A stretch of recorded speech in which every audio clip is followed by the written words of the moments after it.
Naghahanda na ang ilang lokal na pamahalaan sa Kamaynilaan para iwas baha ngayong pong tag-ulan. Ang ilang estero sa Maynila may mga pasilidad gaya po ng material recovery storage para sa mas madaling paghahakot ng mga basura.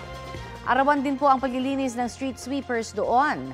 Ayon sa mga otoridad, mahigpit na ipinagbabawal ang pagtapon ng mga basura sa mga estero dahil bumabara at nagdudulot po ito ng matinding pagbaha sa lugar. Sa Parañaque, nagsagawa naman po ng dredging operation sa ilang creek ang MMDA Flood Control. Gumamit na po sila ng ilang heavy equipment para malinis at mapalalim pa ang mga creek.